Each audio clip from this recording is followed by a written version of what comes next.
창세기 38장을 보겠습니다.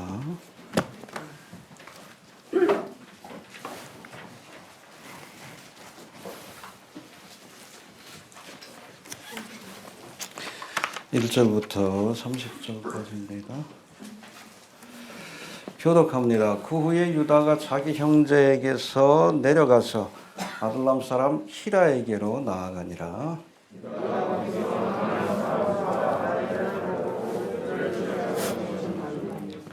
그가 잉태하여 아들을 낳음에 유다가 그 이름을 엘이라 하니라.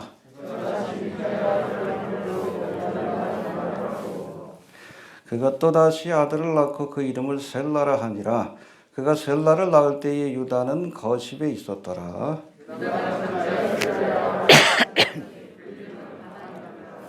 유다의 장자 엘이 여호와의 목전에 악함으로 여호와께서 그를 죽이신지라.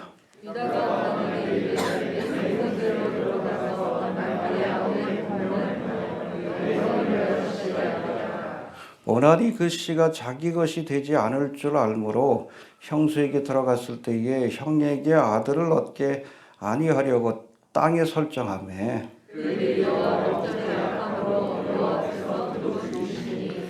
유다가 그 며느리 다말에게 이르되 수절하고 네 아비 집에 있어서 내 아들 셀라가 장성하기를 기다리라 하니 셀라도 그 형들과 같이 죽을까 염려함이라. 다말이 가서 그 아비 집에 있으니라.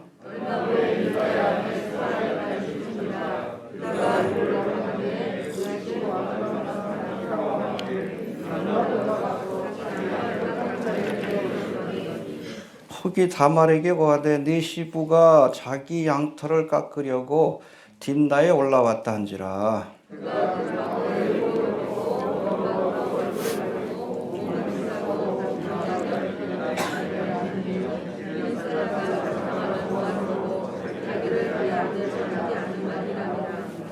그가 얼굴을 가리웠으므로 유다가 그를 보고 창녀로 여겨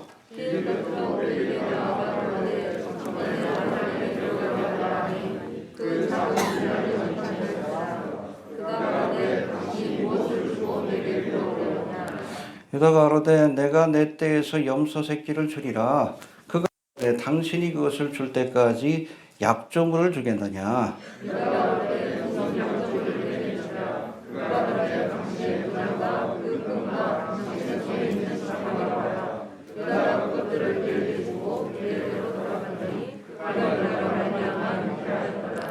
그가 일어나 떠나가서 그 면박을 벗고 과거의 의복을 도로 입으니라.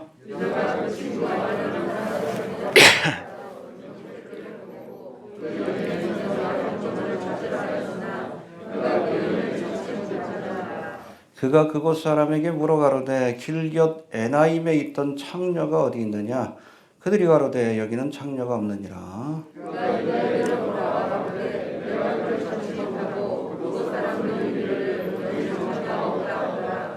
유다가 가로되 그로 그것을 가지게 둬라. 우리가 부끄러움을 당할까 하노라. 내가 이 염소 새끼를 보내었으나 그대가 그를 찾지 못하였느니라.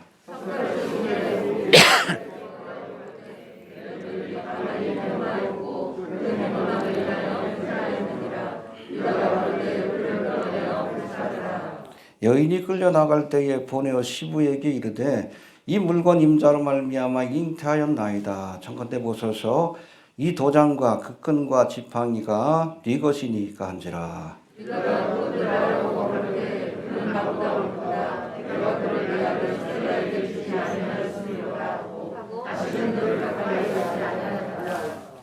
임산하여 보니 쌍태라.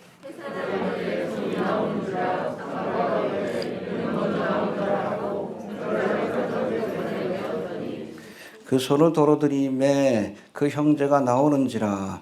산파가 가로되 내가 어찌하여 터치고 나오느냐 한 거로 그 이름을 베레스라 불렀고.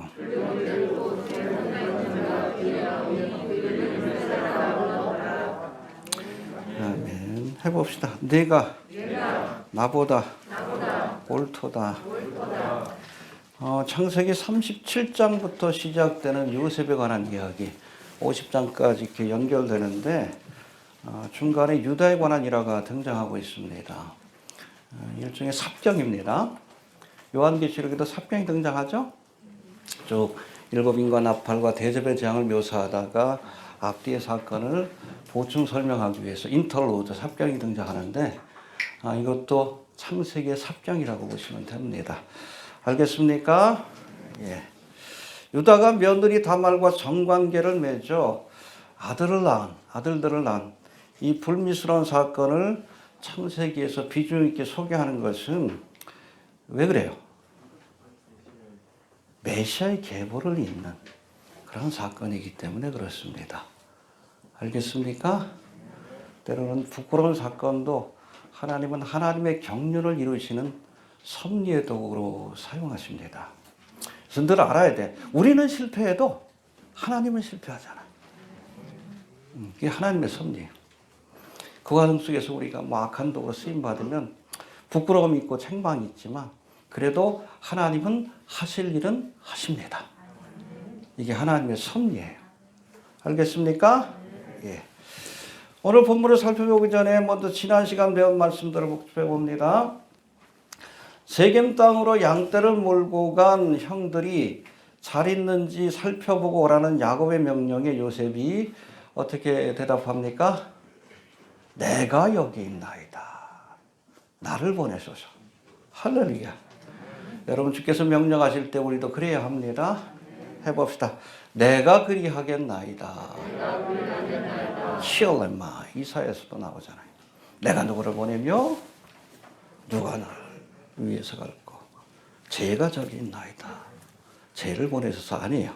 시올레마 내가 여기 있나이다. 할렐루야. 삶의 길이 고난의 길이지만 그러나 주께서 명하실 때에 그 명령에 순종하는 자들을 찾고 계십니다. 이렇듯 요셉이 아버지의 명령에 순종해서 세겜에서 도단까지, 그러니까 브엘세바에서 이 도단까지는 한 125km, 굉장히 먼 거리입니다. 그 넘는 길을 형들을 만나기 위해 갔는데 이런 요셉을 형들이 기뻐한 것이 아니라 환영한 것이 아니라 죽이려고 했어요. 해봅시다. 죽이려고 했다. 아버지의 사랑하는 아들을 보냈는데 죽이려고 했어. 2000년 전에도 똑같은 사건이 벌어지잖아요. 하나님이 가장 사랑하는 아들을 우리에게 보내셨는데 누가 죽이려고 했어요? 바리새인 서기관, 그들도 목자 아니에요. 똑같아. 시기심 때문에. 알겠습니까? 이 본래부터 아버지가 이 아들을, 이 요셉을 편애했어. 그래서 이 요셉은 아버지의 특별한 사랑을 입은 아들이요. 그래서 누구를 예표해? 예수님을 예표하지. 가뜩이나 미운데 또 꿈을 꾸는데 보니까 형제들 가운데 높아져서 할렐루야. 어찌 보면 뭐 이스라엘을 구원하는 그런 사명을 감당한다는 그 꿈을 두 번이나 꾸니까 밉죠. 해봅시다. 꿈으로 인해 요셉을 더욱 미워하였더라. 여러분 주님을 위해서 꿈꾸는 자들은 세상 사람들에게 미움을 당합니다. 왜냐하면 세상의 꿈과 성도들의 꿈은 다르기 때문에 그래요. 여러분 주님이 주신 꿈과 비전을 안고 사시길 바랍니다. 할렐루야. 우리 지난주에 제가 필리핀 선교사님도 만나고 우리 조상영 선교사님도 만나고 이틀을 만났더니 힘드네. 근데 우리 조상영 선교사님이 빠르면 올 가을에 늦어도 내년 한 1월쯤에 이스라엘에 가실 것 같아요. 제가 가라 그랬거든요. 헝가리 사역도 뭐 코로나 때문에 지금 거의 힘든 상황이고 러시아는 지금 자꾸 선교문이 막혀요. 또 막으셨기 때문에 거기 가서 또 사역하는 데도 한계가 있고 이 마지막은 이스라엘 가서 해야죠. 그래서 지금 우리 요한계시록 강의 있죠? 그 지금 러시아어로 일단 번역이 됐어요. 근데 조상현 성사님이 감수를 하시고 마지막으로 최종본이 나오면 인터넷상에서 PDF 파일은 제가 오픈을 하고 책을 내야 되는데 지난번에 우리 요한계시록 개관 러시아어로 번역해서 보냈죠? 근데 작년 11월까지 보내고 그 다음부터 못 보내고 있어요. 반려가 되고 있습니다. 뭔가 좀 이스라엘 땅에도 선교에 좀 어려움이 있어요. 그래서 이번에 책을 내려면 여기서 보내면 불가능합니다. 가서 출판해야 돼요. 이스라엘 가서. 막심이 잘 모르는 것 같더라고. 그래서 만약에 가시게 되면 가을이든 봄이든 그곳에서 아마 출판을 하게 될 것 같아요. 기도 많이 해주시길 바랍니다. 여하튼 제가 계속 가라 그랬거든요. 가라고. 손주를 보느냐고 못 가고 있었어. 응? 그 사모님도 그러고. 사모님도 선교학 박사과정을 끝내셨는데 손주 보느냐고 아무것도 못하고 있었어요. 가시라고 했지, 가시라고. 이번에 또 딸이 이제 회사를 그만두고 전업주부로 좀 시간도 주어지고 여건도 주어지고 사모님이 또 건강이 안 좋으셔가지고 망설이셨는데 제가 오랫동안 설득했죠. 마음이 움직이셨다고 이렇게 말씀합니다. 할렐루야. 여하튼 주님께서 보내면 가야 합니다. 알겠습니까? 하나님께서 하나하나씩 좀 길을 열어주시는데 좀 기도 많이 해주시길 바랍니다. 아마 여름쯤에 제가 서울신대 총장님을 좀 만날 수도 있어요. 우리 조상현 선교사님 한 번 더 인사를 해야 된다고. 왜냐하면 우리 책 낼 때 서울신대 출판부로 냈습니다. 근데 서울신대 규정이 그래요. 교수가 아니면 책을 못 내. 근데 제가 어떻게 이렇게 중간에 조상현 선교사님이 좀 뭐 간증인데 이렇게 하나님께서 역사하셔가지고 총장님이 허락하시고 책임자가 허락해서 가지고 지금 책을 서울신대 이름으로 지금 내고 있어요. 그게 왜 중요하냐면 이게 여러분 러시아에서 이 공신력이 있는 그런 책이 되는 건데 이게 러시아 문교부에 이 책이 등재가 되면 정부에서 이 책을 뿌립니다. 할렐루야. 근데 지금 러시아 대사가 조상현 선교사님 친구예요. 가능성이 좀 있어요. 할렐루야. 그래서 우리 총장님을 좀 만나서 좀 감사할 시간을 좀 가져야 되는데 올 9월에 또 재선을 또 앞두고 있어가지고 어찌됐든 뭐 만나는 자리를 가질 것 같은데 우리 조상현 선교사님은 그 얘기 하더라고. 왜 자기가 구태여 그 자리를 만드는가. 뭐 허락이 된다 그러면 서울신대 강사 자리라도 그 얘기 하더라고요. 뭐 저도 그 생각은 갖고 있어요. 몸이 좀 힘들지만은 뭐 학생들 대상으로 하는 게 아니라 목회자들을 위한 그런 뭐 세미나나 강연 같은 것들을 기회를 주시면 한다. 보내시면 간다. 할렐루야. 여하튼 보내시면 가야 합니다. 어떻게 될지 모르겠어요. 주에 드시면 뭐 그 전에 휴가 되면 더 좋고. 할렐루야. 아무튼 좀 기도 많이 해주시길 바랍니다. 아무튼 그래서 죽을 위기를 겪게 됐는데 이런 요셉을 르벤과 유다가 도와서 이 요셉이 죽음을 면하고 어디로? 애굽 땅으로 노예로 팔려가게 된 거예요. 할렐루야. 흥미롭게도 이렇게 형제들의 손에 의해 애굽 땅에 팔려간 요셉은 오히려 이 사건을 통해서 하나님 주신 꿈, 그렇죠? 형제들 가운데 높아져서 이스라엘을 구원할 것이다라고 하는 꿈을 이루게 됩니다. 할렐루야. 이게 합력하여 선을 이루시는 하나님의 섭리예요. 하나님의 계획은 실패하지 않습니다. 아무리 인간이 방해하고 막으려고 해도 사탄 마귀가 막아도 오히려 그것 자체가 하나님의 섭리를 이루는 그런 도구가 되는 거예요. 그래서 하나님을 역사의 주관자라고 얘기하는 겁니다. 그냥 하는 이야기가 아니에요. 미사여구가 아니라 실제로 그렇습니다. 하나님이 모든 것들을 주관하십니다. 할렐루야. 이런저런 도구들을 사용하셔서 때로는 사탄 마귀를 사용하셔서 기왕이면 좋은 도구로 쓰임받을 수 있게 되길 바랍니다. 자, 이제는 본문의 말씀을 통해 여러분 보면은 야곱의 아들 가운데 장자가 둘 있죠. 요셉도 장자. 장자의 사명을 감당하니까 장자의 축복을 주셨어요. 근데 요셉에게 주어진 장자의 축복은 물질의 축복이에요. 그래서 요셉의 아들이 누구죠? 에브라임과 므낫세가 다른 야곱의 11아들과 똑같이 가나안 땅을 분깃을 한 몫을 얻게 됩니다. 할렐루야. 장자에게는 두 몫을 주는 것이 법이기 때문에 그래요. 그리고 영적인 축복, 이스라엘의 지도자가 되는 축복은 누구에게 주어져요? 유다에게. 그러니까 오늘 본문에도 유다에 관한 이야기가 나온 겁니다. 알겠습니까? 어찌됐든 요셉을 살리려고 했고, 또 베냐민이 붙들 위기가 있을 때 자기가 스스로 책임지려고 했고, 할렐루야. 그래서 유다 지파에 이제 이스라엘 다스리는 왕, 다윗이죠. 예수님까지 이어지는 그런 영적인 축복이 주어진 것을 우리가 알 수 있는데, 아무튼 이 유다가 이제 누구를 통해서 메시아의 계보를 이어가게 됩니까? 며느리 다말을 통해서. 유다의 부인 이름 뭐예요? 아니지. 응? 어디 나와요?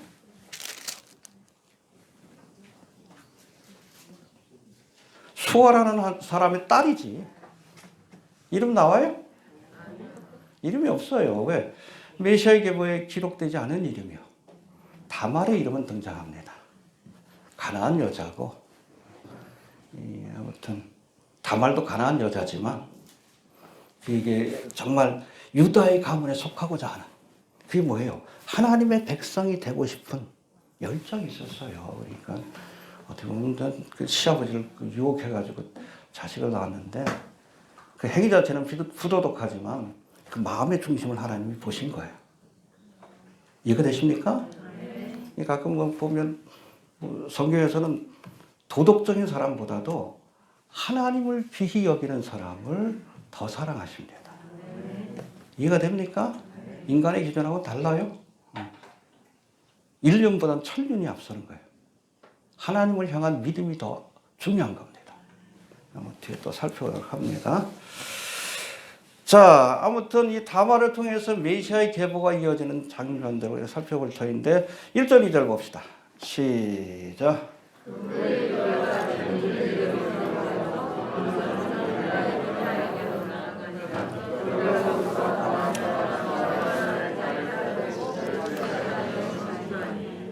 여러분, 이 아둘람은 여호수아가 정복한 가나안 31개의 성읍 가운데 하나입니다. 그러니까 아둘람 사람은 어떤 사람이요? 가나안 사람이에요. 그리고 부인도 가나안 여자입니다. 알겠습니까? 이곳에서 유다가 가나안 사람 수아의 딸을 아내로 삼았다라고 말씀합니다. 야곱이 가나안 땅에 정착해 살면서, 잘 들으세요, 시간이 갈수록 그 아들들이 가나안 사람들과 섞여가는 모습을 보여주는 거예요. 이걸 막으시려고 하나님께서 이스라엘 백성을 어디로 옮겨 놓으십니까? 애굽 땅으로 옮겨 놓으신 거예요. 가나안 사람들과 섞이지 못하도록.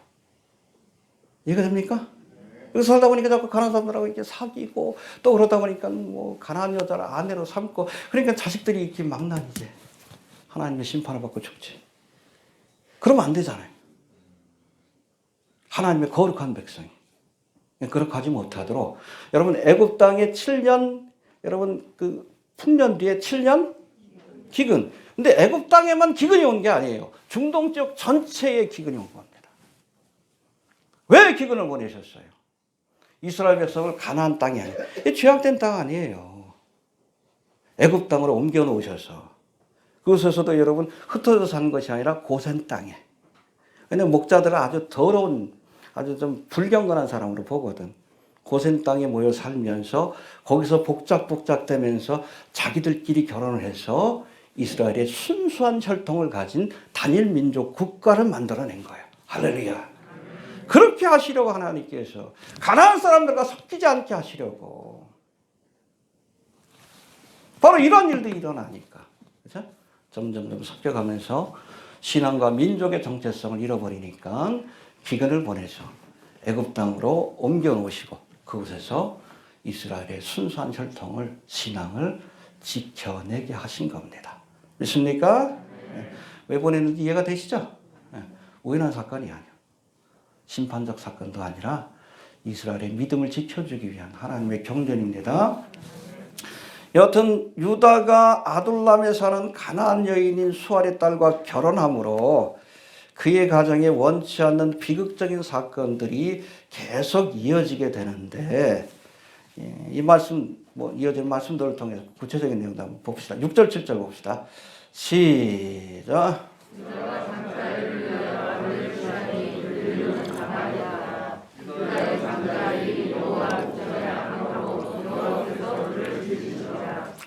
그래서 유다와 가나안 여인인 수아의 딸입니다. 이름 몰라요? 하나님께서 기억지 않습니다. 세 아들이 있었습니다. 해봅시다. 엘과 오난과 셀라. 이 세 아들이 태어났는데 이 가운데 다말과 결혼한 장자 엘이 여호와의 목전에서 악을 행하다가 하나님의 심판을 받고 죽어요. 이 일반적인 죄가 아닙니다. 하나님이 죽이실 만한 죄예요. 뭘까요? 자기 어머니를 본받은 거예요. 가나안 족속이. 그래서 많은 학자들은 우상숭배의 죄가 아니었을까 이렇게 보기도 하고, 또 두 번째는 동성애에 빠진 것이 아닌가, 소돔처럼. 그 다말이 애를 못 낳지. 이해가 되죠? 그러니까 죽여버리신 거예요. 뭐 두 가지 다 섞였을 수도 있어요. 누구한테 배운 거예요? 엄마한테 배운 거지. 이해가 되죠? 예. 그래서 여러분, 믿음의 사람들은 불의한 자와 멍에를 같이 하면 안 돼요. 결혼을 못해도 불의한 자와 멍에를 같이 하면 함께 죄를 짓다가 멸망의 길을 가는 거예요. 유다처럼. 이해되시죠? 예. 사도 바울이 말합니다. 너희는 믿지 않는 자와 멍에를 같이 하지 말라. 운명을 같이 하는 것을 함께 하지 마라. 그 대표적인 게 뭐예요? 결혼 아니요. 평상시 믿음 좋은 것 같은데 결정적인 순간에 불신자하고 결혼하는 사람들이 있어. 그 믿음 없는 거예요. 가장 중요한 일인데. 사업을 할 때도 마찬가지예요. 운명 공동체가 된다는 거예요. 멍이를 같이 맨다는 거. 내가 믿음의 길을 갖고 싶은데 여러분 옆에 같이 멍에를 맨 소가 나 죽어 그러면 어떻게 끌고 가? 불법한 자, 불의한 자가 멍에를 매면 안 되는 거예요. 알겠습니까? 의와 불법이 어찌 함께하며 빛과 어둠이 어찌 사귀며 그리스도와 벨리알이 어찌 조화되며 믿는 자와 믿지 않는 자가 어찌 상관하며 하나님의 성전과 우상이 어찌 일치가 되리요. 유다가 불의한 자와 멍에를 같이 매므로 이런 불행한 사건이 시작되었다. 알겠습니까? 결혼하려면 좀 믿음 안에서 만나시길 바랍니다. 기왕이면 그걸 기도하세요. 나보다 믿음 좋은 사람. 이해가 됩니까? 네, 그럴 수 있게 되길 바랍니다. 8절부터 10절까지 봅시다. 시작.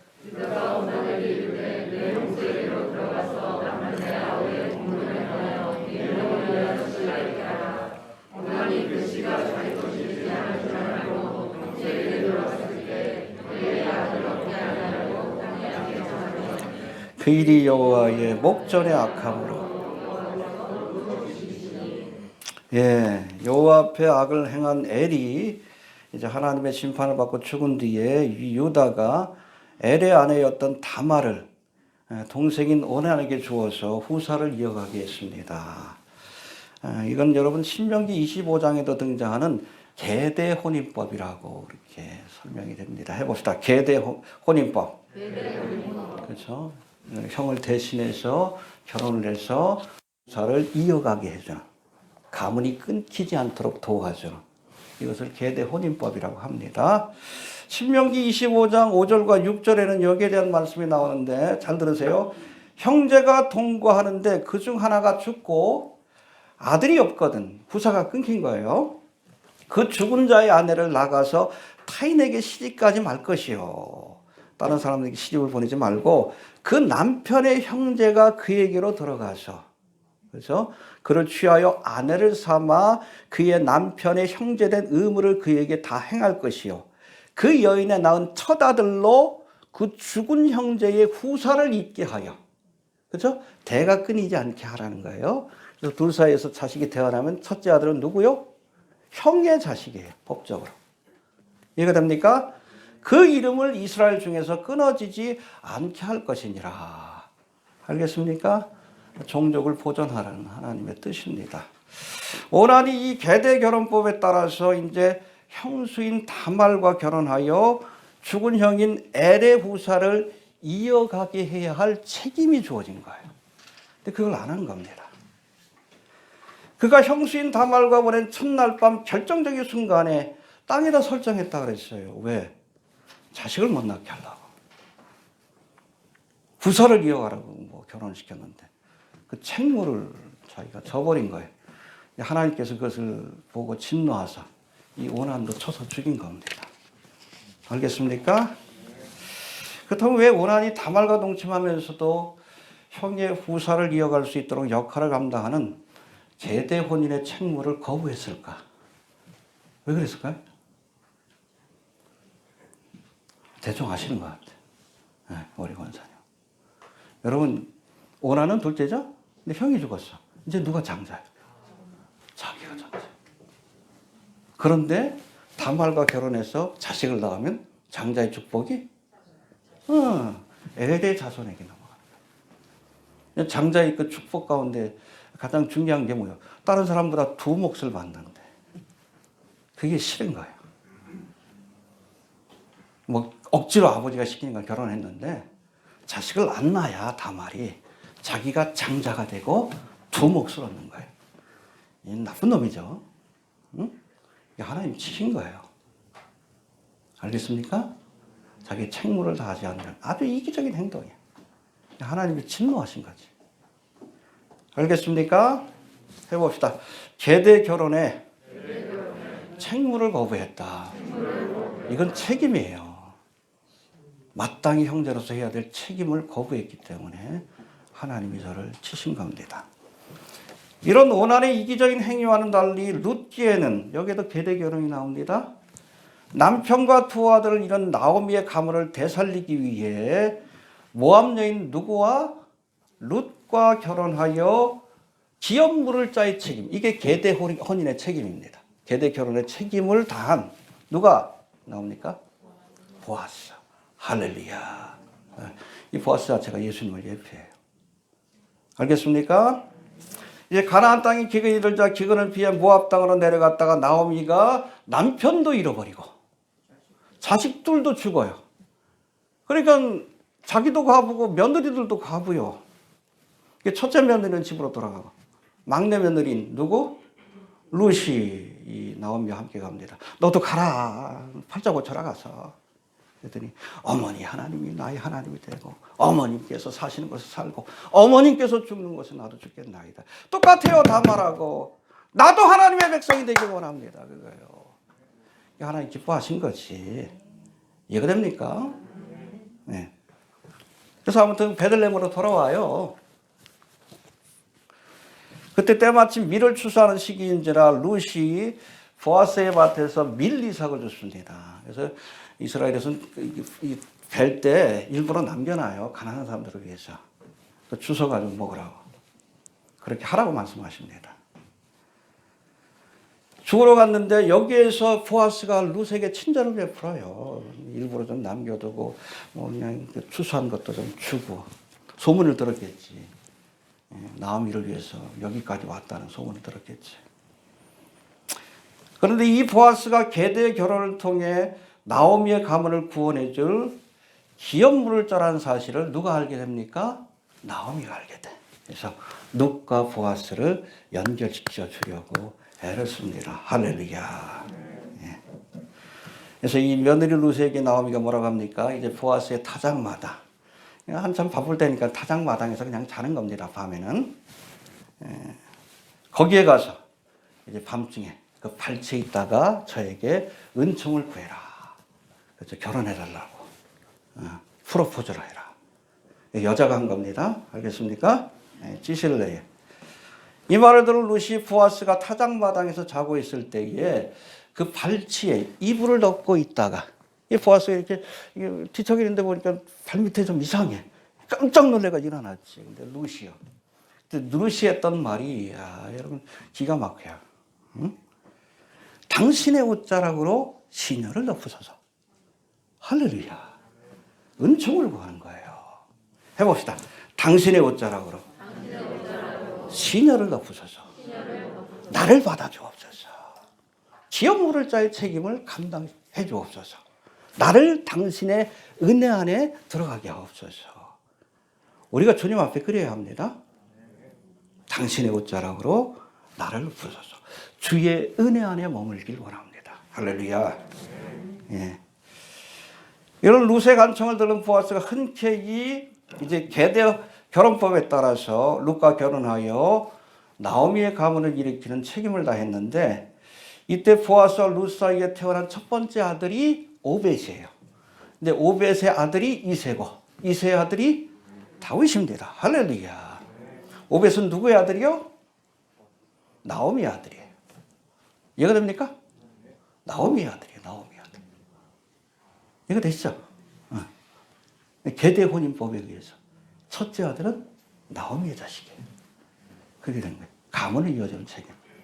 그러니까 여러분, 오나는 형수인 다말과 결혼해서 후사를 이어가는 책임을 다해야 되는데, 그래야지 여러분들 여자 같은 경우에는 아들을 낳아야 돼요.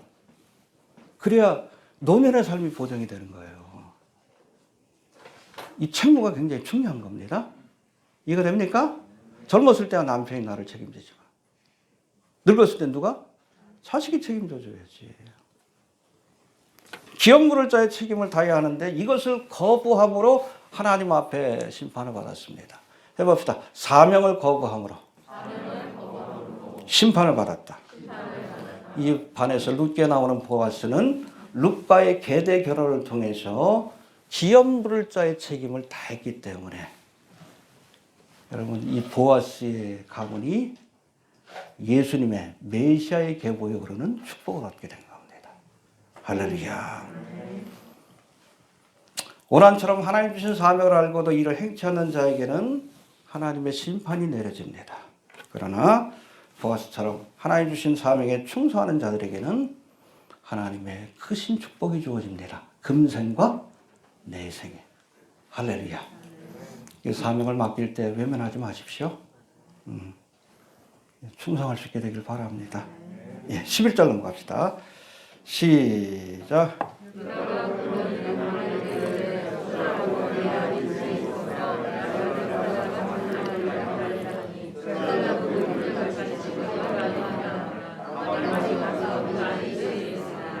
첫째 아들 넬이 하나님의 심판을 받고 죽고, 그렇죠? 다말과 결혼했는데, 둘째 아들 오난까지 다말과 결혼했는데 하나님의 심판을 받고 죽는 모습을 본 유다가 이 막내를 또 셀라에게, 이게 다말에게 주기를 꺼려해. 왜? 셋째 아들까지 잃어버릴까 봐. 그래서 이제 다말을 친정으로 보낸 뒤에, 얘야 거기서 좀 잘 있으면 이 셀라가 좀 크고 나면 그때 이 셀라를 내게 주리라 약속을 했는데, 이 셀라가 이미 장성해가지고 장가갈 나이가 됐는데도 짐짓 모른 척한 거예요. 해봅시다. 일부러 모른 척했다. 해야 될 일이 먼저 깔아뭉개인 거예요. 그러다 일을 당한 겁니다. 그러다가 이해가 됩니까? 깔아뭉개고 있다 엽기적인 사건이 벌어지지. 그렇지. 성경 보면 참 리얼해요. 그렇죠? 예. 여러분, 해야 할 일인 줄 알면서도 이것을 미뤄두는 사람들이 있어요. 하나님 앞에서 성원을 했던 뭐 해야 될 사명이 있다. 하나님은 기억하십니다. 야곱이 그랬잖아. 큰 나로 하여금 뭐 하란 땅에 가서 그냥 무사히 가나안 땅에 돌아오게 하시면 어디에다? 베들에다 제대로 하나님 섬기겠습니다. 지켰어 안 지켰어? 20년 만에 거부가 되어서 돌아왔지만 베델이 아니라 어디에? 세겜 땅에 15년을 거기 있었던 거예요. 이게 깔아뭉개고 있었던 거예요. 모르시겠지? 괜찮네. 여기 가지고 싸우니. 그러다 환난을 만난 거예요. 딸 디나가 강간을 당하고 오라비들이 원수를 갚는다고 세겜 남자들을 다 쳐 죽이고 소문이 나니까 주변에 고을들에서 이스라엘 족속을 아예 죽여버리려고 몰살시키려고 할 때 그때 하나님 주신 말씀이 뭐예요? 그렇죠. 선을 갚으라는 얘기예요. 뭉개고 있지 말아라. 하나님은 여러분 잊지 않습니다. 유다가 뭉개고 있었던 거예요. 하나님은 기억하고 있어요. 잘 들으세요. 하나님 앞에서는 하지 말아야 할 일을 하는 것도 죄지만 해야 할 일을 하지 않는 것도 죄입니다. 십계명도 그러잖아요. 뭐 금지 명령이 있고 우상 숭배하지 말아라, 살인하지 말아라. 또 하라는 명령이 있죠. 안식일을 지켜라. 내 부모를 공경하라.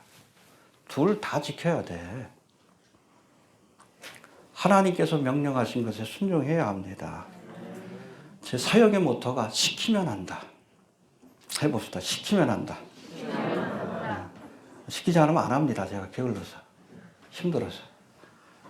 근데 어떨 때는 하나님께서 밀어붙일 때가 있어. 그때는 순종해요. 제가 알아요. 안 하면 두들겨 맞아요. 그거 하니까. 저도 일 벌리기 싫어해. 그러나 하나님께서 어떨 때는 하라고 하실 때가 있어요. 몰아붙일 때가 있어요. 뭐 블로그도 뭐 그렇게 시작된 거고, 책을 쓴 것도 그렇게 시작된 거고. 하다 보면 길을 열어주시지. 일부러 일을 만들지는 않습니다. 제가 힘들어서. 그러나 하나님께서 시키면 해야 합니다.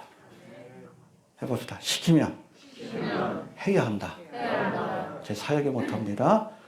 시켜야 한다 합니다. 시켜야 한다. 시키면 한다. 시켜야 한다. 하나님보다 앞서가면 안 돼요. 뒷서가도 안 됩니다. 어떤 사람은 그냥 막 자기 마음대로 막 계획하고 막 해.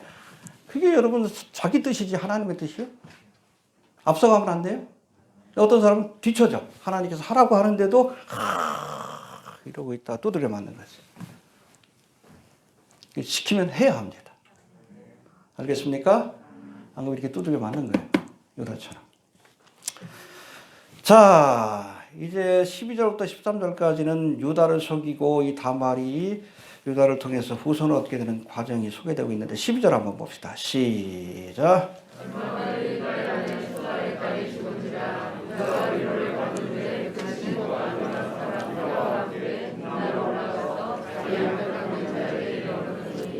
예, 소아의 딸 가난한 여자죠. 이 여자도 뭐 자식들 교육을 잘못하니까 하나님께서 일찍 데려가신 것 같아요. 자, 이제는 유다가 다말에게 주어야 할 아들을 주지 않고 모른 척 했을 때 저에게 찾아온 시험에 대해서 살펴볼 터인데, 먼저 유다가 부인 죽자 성적인 시험에 빠진 겁니다. 해봅시다. 부인이 죽자. 성적인 시험에 빠졌다. 예, 유다가 부인을 잃고 외로움에 빠졌을 때에 결국에는 뭐 창녀를 찾고 며느리하고 또 이렇게 성관계를 맺는다. 얼마나 부끄러워. 부끄러운 일이지. 그것조차도 하나님이 합력하여 선을 이루긴 했지만 개인적으로 얼마나 부끄러워. 성경에 나와 있잖아. 유다가 보면 어우 저 양반 그럴 거야. 그렇죠? 어우 저 양반이네 그래. 천국에서도 부끄러운 구원이 있어요. 구원을 받았다. 요셉에게는 할 말이 없지. 저분 그렇지. 유다는 아유 저 양반 그렇지. 아무튼 해봅시다. 부인이 죽자. 성적인 시험에 빠졌다. 예, 사탄 마귀는 항상 우리가 연약할 때, 연약한 시기에 연약한 부분을 공격합니다. 그래서 마귀로 틈타지 못하게 하라 말씀하는데,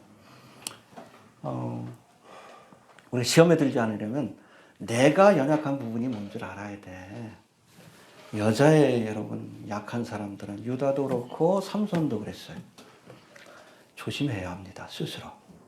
요셉은 아예 시험 받을 자리를 피했지. 모든 남자는 여자에 약합니다. 알겠습니까? 목회자들도 신방 갈 때 혼자 가면 안 돼. 꼭 우리 권사님이나 사모님을 대동해야 되는 거예요. 네. 모든 남자는 여자에 약해요. 그런 겁니다. 또 뭐 돈에 약한 사람 있잖아. 발람하고 가룟 유다. 예수까지 팔아먹어. 응? 또 권세에 또 약한 사람도 있어요. 뭐 정철은 목사 있잖아. 전 때문이 미친놈이지 그게. 교회를 이용해서 세상 권력을 얻겠다. 이게 뭐 하는 짓이야. 마귀도 틈타지 않게 해야 합니다. 여러분 스스로를 한번 판단해 보세요. 나는 뭐가 약하다. 특별히 여러분 돈 주어지면 시험에 들 사람들이 있어요. 여러분 그런 분들은 기도하세요. 부하기도 마옵시고 가난하기도 마옵소서. 적당한 물질만 주세요. 돈 욕심 없는 사람이 돈을 가져야지. 이것도 또 바르게 쓰지. 권력에 대한 욕심이 없는 사람이 권력을 가져야, 그래야 그 권력을 하나님의 뜻 가운데 사용하는 거예요. 요셉처럼. 이해가 됩니까? 그래서 하나님께서 어떤 사람에게 돈 먼저 흔들어 봐. 돈을 주시기 전에는 작은 물질을 맡깁니다. 이것 때문에 시험이 들어. 다시는 안 줘요. 근데 작은 일에 충성해. 더 주시지. 이게 하나님의 원리예요. 권력 더럽고. 이해되시죠? 또 내가 물질에 약하다 그러면 아예 기도하세요. 하나님 부하게도 마옵시고 가난하게도 마옵소서. 예수 믿고 천국 가는 게 은혜지. 그렇죠? 자, 이제 다말이 유혹하는 장면이 13절부터 23절까지인데 다 읽어볼 수는 없고, 아내를 잃고 외로움에 빠진 유다의 처지를 이용해서 며느리 다말이 유다를 유혹해서 성관계를 맺고 유다 가문의 후사를 이어가는 모습이 기록되어 있습니다. 여기 보니까 13절 먼저 한번 봅시다. 시작.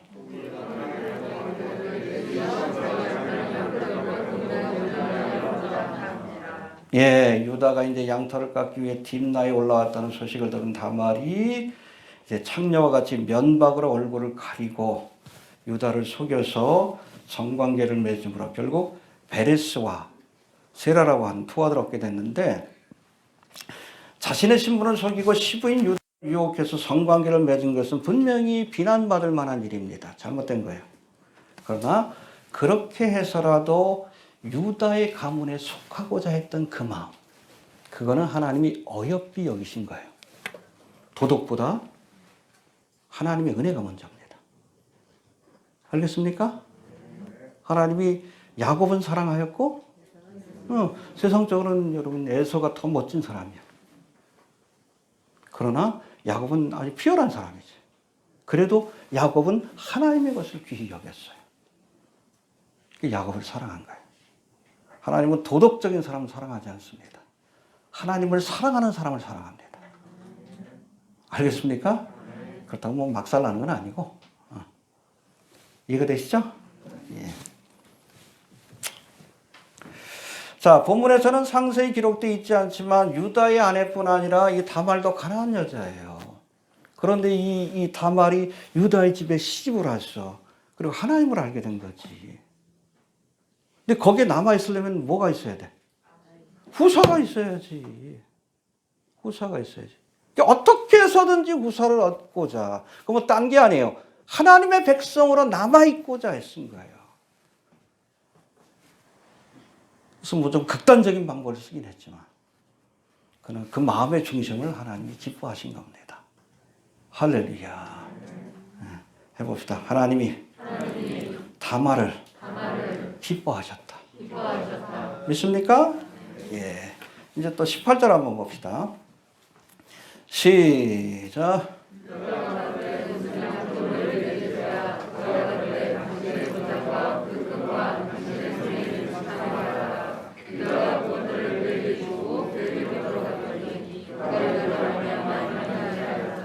왜 여러분 이 다말이 유다의 가문에 속하기를 원한 그런 마음에서 뭐 이런 일을 계획했다는 거 우리가 알 수 있는 단적인 것이 바로 18절의 말씀인데, 이제 다말과 유다가 성매매에 대한 대가를 거래할 때 뭐 염소 새끼 하나 주겠다 그러니까 그 전에 약조물을 주십시오. 근데 다말이 뭘 요구했어요? 유다에게 해봅시다. 도장과 끈과 지팡이.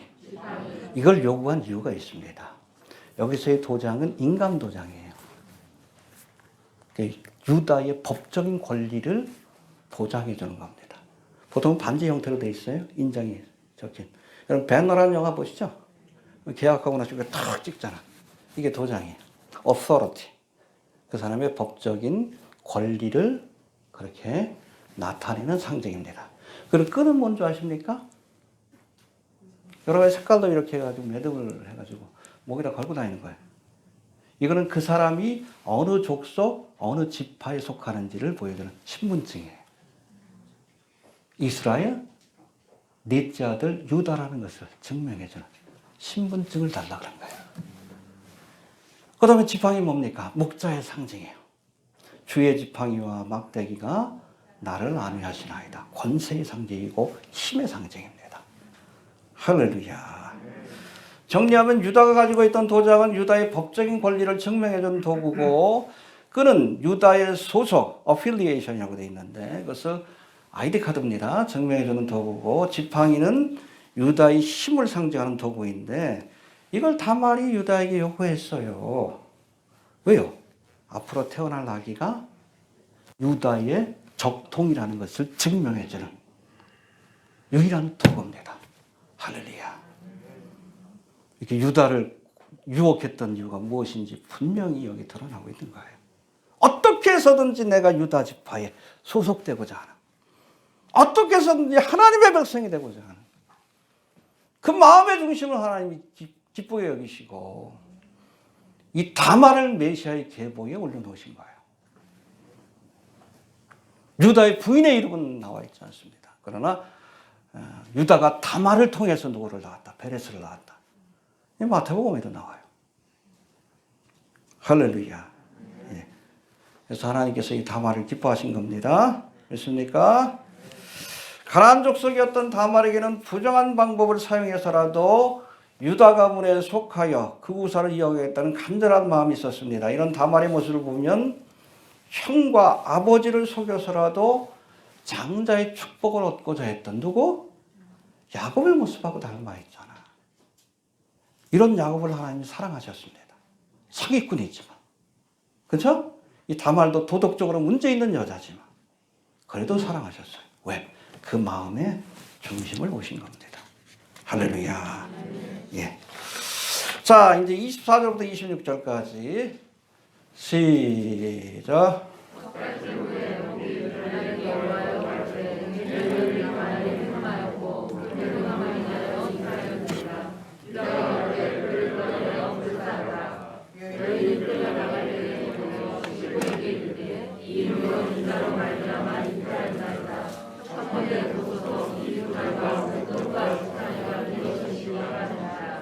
유다가 그들을 알아보고 가로되 그는 나보다 옳도다.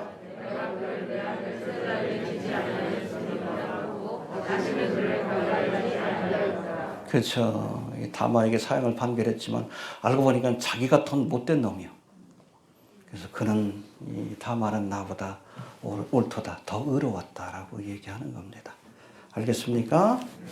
유다가 다말과 성관계를 맺은 지 석 달이 지난 시점에 며느리 다말이 행음하여 아이를 잉태했다는 소식을 들은 유다가 이제 며느리 다말을 끌어내서 불태워 죽이라는 판결을 내립니다. 해봅시다. 판결을 내렸다. 하지만 이때 다말이 끌려가면서 유다에 뭘 보여줘요? 유다가 자기 주었던 도장과 지팡이와 끈을 보여주면서 이 물건 임자로 인하여 내가 잉태하였나이다. 그걸 보고서는 뭐라고 해요? 응?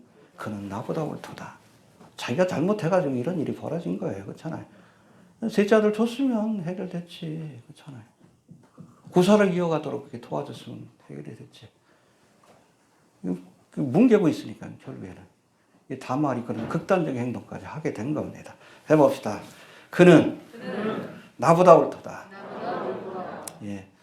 유다가 수절하던 며느리가 아이를 잉태했다는 소식을 듣고 스스로 재판장이 되어서 다말을 불태워 죽이라는 판결을 내렸지만 그 모든 일이 자신의 죄로 비롯된 것임을 깨닫고 이제 다말을 용서해주고 유다 가문에 그렇게 후사를 이어갈 자로 받아준 겁니다. 할렐루야. 예. 여러분 사무엘 12장에 보면 우리아의 아내 밧세바와 간음을 행하고 그 죄를 감추기 위해 남편인 우리아를 전쟁터 최이설에 죽게 만든 다윗이 이제 나단 선지자로부터 책망을 받는 장면이 나와요. 이때도 다윗이 뭉개고 있었어요. 별일 없겠지. 누구도 몰라. 근데 누구는 아셔? 하나님은 아셔.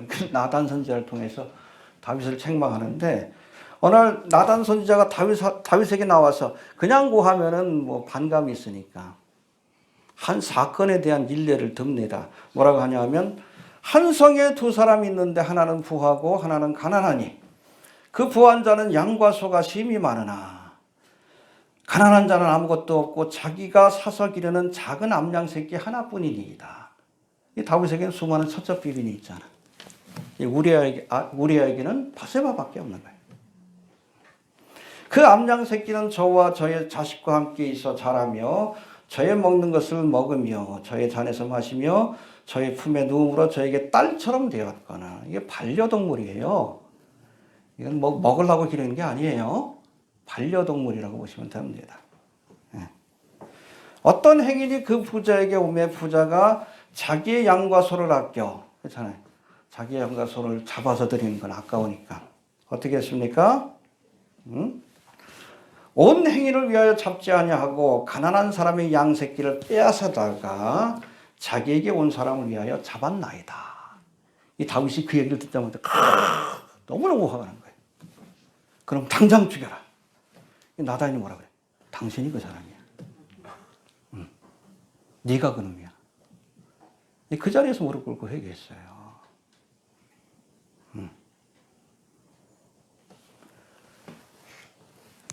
여러분, 남의 눈에 있는 티끌을 보기 전에, 그렇죠? 다말의 죄를 보기 전에, 부자의 죄를 정죄하기 전에 내 죄를 볼 수 있어야 돼요. 내 눈에 있는 들보를 볼 수 있어야 합니다. 해봅시다. 남의 눈에 티끌을 보기 전에 내 눈에 있는 들보를 볼 수 있어야 한다. 유다가 깨달은 거예요. 아, 내 죄가 더 크구나. 오히려 다말의 행위는 의롭구나. 그가 나보다 의롭도다. 할렐루야.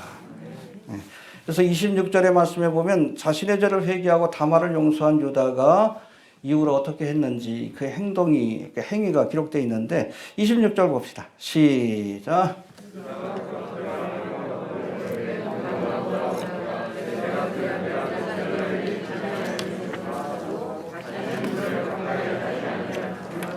예, 이게 뭔가 하면 이제 다말이 잉태한 아이를 유다 지파의 후손으로 인정한 겁니다. 자기 자식으로 인정해 준 거예요. 족보에 올라갔죠?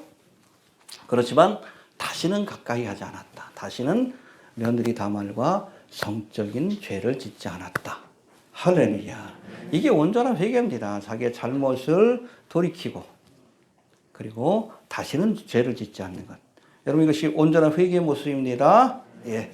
아무튼 이 사건 이후 다말이 유다의 집에 머물렀는지 아니면 친정집에서 애를 낳고 거기서 길렀는지 모르지만 여러분 룻기 4장에 보면 이 다윗의 족보가 이렇게 쭉 나오는데 베레스로부터 쭉 나오는데 여기 보면 가나안 여인이었던 다말이 정식적으로 유다 지파의 일원이 되었다는 것을 보여줍니다. 할렐루야. 이를 위해서 이렇게 한 거예요. 방법은 좀 극단적이지만 하나님께서 그 중심을 보신 겁니다. 천국은 그렇죠. 그런 열정이 있어야 돼요. 하나님의 은혜를 사모하고 구원받기 위한 열정, 하나님의 백성이 되기 위한 열정. 그런 사람을 하나님이 어여삐 여기십니다. 도덕적으로 세상적으로는 좀 문제가 있어도. 이해되시죠? 예. 여러분 마태복음 1장에는 아브라함으로부터 시작되는 메시아의 계보가 쭉 기록되어 있어요. 그래서 아브라함으로부터 다윗으로부터 누구까지? 예수님까지. 이 마태복음 누구를 위해서 쓴 글이에요? 유대인들. 근데 유대인들이 제일 중요한 게 뭐예요? 족보예요, 족보. 예수님이 메시아라면 그 족보를 통해서 확인이 돼야 돼. 그걸 보여주는 것이 이 마태복음 1장입니다. 왜 이게 여기 써 있는 누가 누구를 낳고 이게 무슨 나하고 상관이 있는가? 중요해요, 유대인들에게는. 예수님이 다윗의 우선, 아브라함의 우선이라는 것, 메시아의 계보를 하나님의 예언을 따라 태어난 아들이라는 것을 증명하는 것이 중요합니다. 그것은 시작을 하는 거예요. 근데 여기 보면 네 여자가 등장합니다. 누가 나오죠? 오늘 본문에 나오는 유다의 며느리 다말, 그 다음에 두 번째 누구요? 여리고성에서 정탐꾼하고 결혼했던 정탐꾼이 유다 지파예요. 알겠습니까? 다말의 후손입니다. 이해가 되셔요? 기생라. 그 다음에 룻기에 나오는 모압 여자 룻. 셋 다 이방 여자예요. 문제가 많은 사람들이지. 다말은 뭐 어떤 문제가 있어? 뭐 시아버지하고 이렇게 저거 해서 자식을 낳았고. 또 기생 낳았고. 기생이요. 여기성에서 몸도 팔고 술도 팔던 여자예요. 그리고 모압 여자. 여러분 출애굽의 과정에서 가나안 정복의 과정에서 굉장히 어려움을 줬거든요. 그래서 대대로 이 모압 족속은 이스라엘 족속이 될 수 없다. 그렇게 저주받은 민족인데도 불구하고 메시아의 계보에 올라왔어요. 할렐루야. 그리고 마지막 여자가 누구죠? 우리아의 아내 밧세바입니다. 그렇잖아요. 간음을 행한 여자인데. 흥미로운 것은 메시아 계보에 등장하는 이 네 사람 모두가, 이 네 여자 모두가 해봅시다. 도덕적으로, 혈통적으로 문제가 많은 여자들이다. 그런데 왜 이 여자들의 행적을 기록해놓고 그 이름을 메시아의 계보에 올려놨는가? 여러분, 이 여자들이 바로 교회를 상징합니다. 우리예요. 우리의 모습이에요. 우리 이방인 아니야. 그렇죠? 아주 형편없는 사람들 아니야. 그렇잖아요. 알겠습니까? 여러분, 고멜과 라합과 룻처럼 저주받은 이방인이라 할지라도 하나님의 은혜를 사모하면 하나님의 백성이 될 수 있다. 이렇게 원하신 것이고, 두 번째, 밧세바와 같이 부도덕한 여인이라 할지라도 남편 뭐 전쟁터가 있는데 거기서 왜 그 왕국에서 목욕을 해? 뻔히 볼 거 알면서 유혹한 거지. 문제가 많은 여자예요. 이렇게 부도덕한 여인이라 할지라도 잘 들으세요. 다윗의 후손인 예수님을 만나면 왕후의 권세를 얻게 되는 거예요. 할렐루야. 그걸 보여준 거예요. 이 밧세바가 나고 이 고멜이 나옵니다. 알겠습니까? 예. 해봅시다. 우리도 하나님의 은혜를 사모하며 하나님의 백성이 되고 예수님의 신부가 되면 왕후의 권세를 누리게 된다. 할렐루야. 예. 그 모습이 우리의 모습, 교회의 모습입니다. 이해되시죠? 예. 자, 이제 마지막으로 27절부터 30절까지 이제 유다와 다말 사이에서 쌍둥이가 태어나는 모습을 보여주고 있는데, 자, 한번 읽어봅시다. 27절부터 30절. 시작.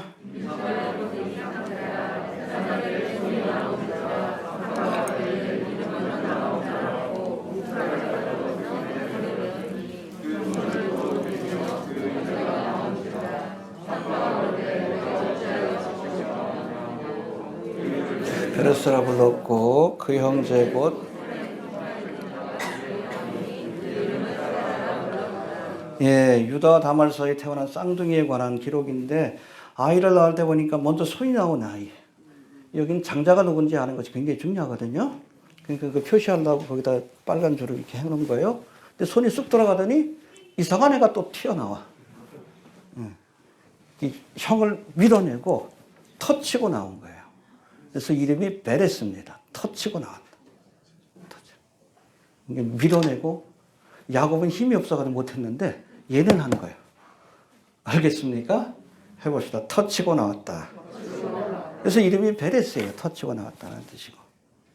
첫째, 원래 장자가 돼야 될 아이는 세라요. 이게 올린다 그런 뜻이에요. 손을 먼저 올렸잖아. 저요. 이렇게 끌어내고 지가 나온 거예요. 베레스. 해봅시다. 차자였지만 세라를 제치고 장자의 축복을 받았다. 여러분, 창세기 때 보면 계속 이런 사건들이 반복이 돼요. 뭐 다 그렇지는 않지만. 아담과 하와가 낳은 첫째 아들이 누구요? 가인. 그러나 가인은 버림받고 누가? 메시아의 계보에. 원래는 아벨인데 아벨을 죽였으니까 아벨을 대신해서 대신 준 누구요? 셋이지, 셋. 장자는 버림받고 차자가 선택을 받았습니다. 이런 사건들이 계속 반복이 돼요. 해봅시다. 장자가 버림받고 둘째 아들이 택함 받았다.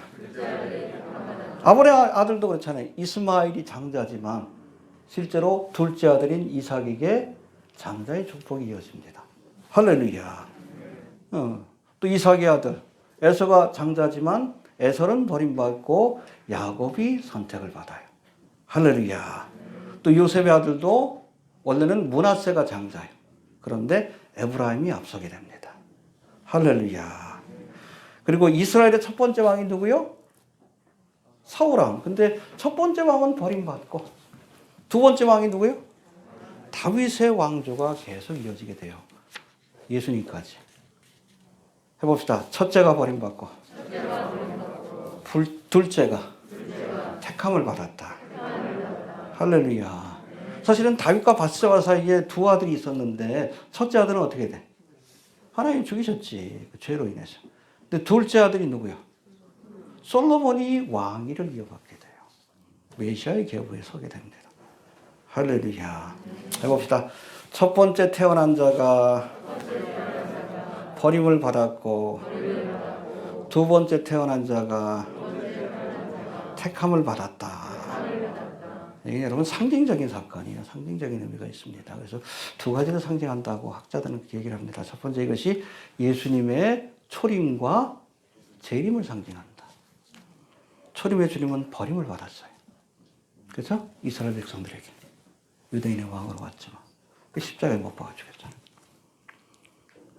그러나 재림의 주님은 택함을 받을 겁니다. 온 이스라엘 백성들이, 자기 백성들이 예수님을 메시아로 영접하고 이 땅에서 주님께서 1000년 동안 이스라엘이 제사장 나라가 되어서 이 땅을 다스리게 될 겁니다. 할렐루야. 또 두 번째로, 첫째 태어난 자가 버림을 받고 두 번째 태어난 자가 택함을 받는 것은 구원의 과정을 보여줍니다. 우리가 육신으로 태어난 첫 번째 사람은 하나님을 기쁘시게 할 수 없어요. 두 번째로 거듭나야 돼요. 중생해야 합니다. 둘째 사람만이 하나님이 받아주시는 거예요. 베레스처럼. 그렇죠? 이삭처럼. 이해되시죠? 네. 거듭나야 합니다. 여러분, 육으로 태어난 첫 번째 사람은 하나님을 기쁘시게 할 수 없어요. 버림받게 되어 있습니다. 우리가 물과 성령으로 다시금 태어나요. 이 둘째 아들만이 하나님께서 인정하시는 진정한 하나님의 자녀가 될 수 있다는 것을 기억할 수 있게 되기를 바랍니다. 할렐루야. 그걸 보여주신 거예요. 이해가 되시죠? 자, 정리합니다.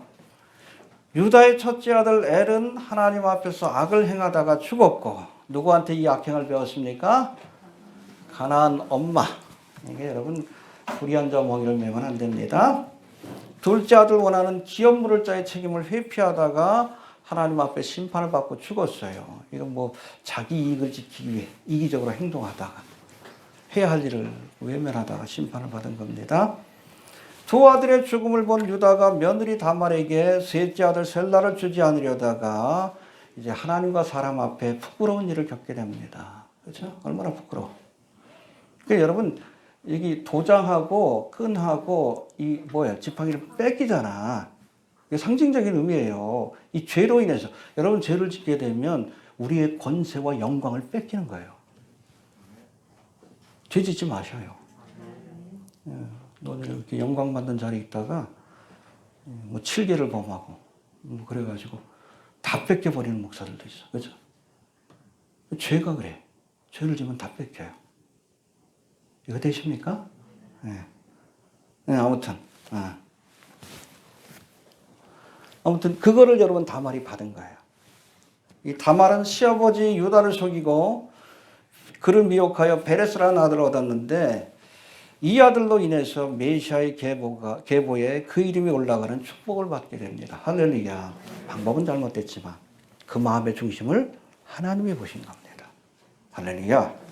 예.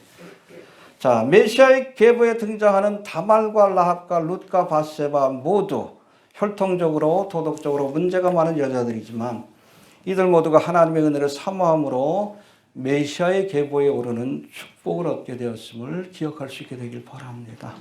네. 하나님의 은혜를 사모합시다. 예수님을 사랑합시다. 예. 우리도 이들과 마찬가지로 혈통적으로 도덕적으로 죄가 많은 이방인들이에요. 우리가 바로 고멜입니다. 우리가 밧세바예요. 그러나 주님의 은혜를 사모하고 예수님을 신랑으로 우리가 그렇게 영접하면 어떤 주님과 함께 하나님의 백성이 되어 왕후의 권세를 누리게 될 줄로 믿으시길 바랍니다. 주신 말씀 붙들고 기도합니다. 하나님 은혜를 감사합니다. 오늘도 귀한 말씀을